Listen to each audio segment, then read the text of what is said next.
Dünya şöhrətli nağılçı, uşaqların sevimlisi, Danimarkalı yazıcı Hans Christian Andersen.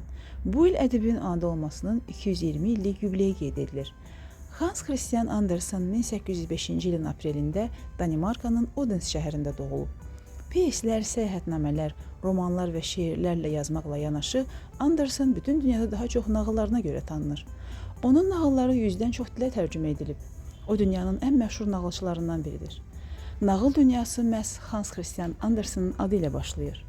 Çirkin ördək balası, çaxmaq daşı, kibritçi qız, qalay əskər, düyməcik, su pərisi, qar kraliçası, kralın təzə libası, noxud üzərində yatmış şahzadə qız və başqa nağılları ilə məşhurlaşan Andersen özünə məxsus xüsusiyyətləri və qeyri-ədliklərlə seçilmişdir. Andersen əsərləri bir ədəbi möcüzədir.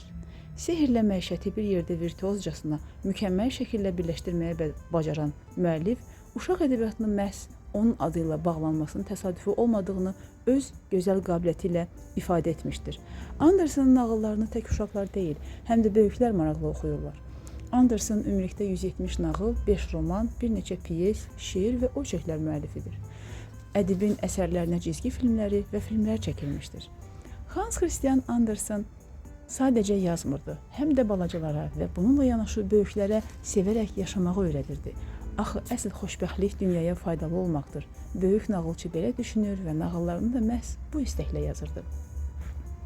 Andersen Amagerzə Səyahət adlı ilk hekayəsini elə tənbəllik illərində yazır. Bu humoristik hekayə ona böyük uğur gətirir.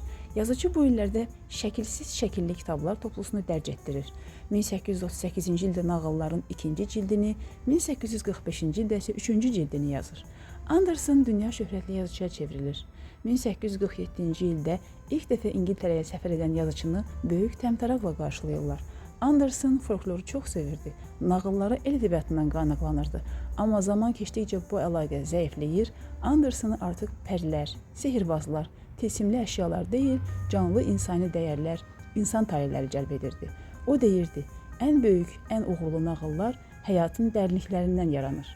Günlərin birində özünün parlaq nağılbaz kostyumunu nəzərdən keçirir, fərqinə varır, bu kostyumu əyninə daralmış hesab edir, düymələrini bağlamır, alabəzək şalları isə öz ömrünü başa vurmuş hesab edib kənarlaşdırır. Anlayır ki, artıq bu geyim üçün çox yaşlanıb. Xoşbəxt sonluqlu nağıllara da beləcə vida deyir. Böyük ədibi sonsuz sayğı və sevgi ilə anırıq. Bu il ədibin anadan olmasının 220 illik yubileyi qeyd edilir.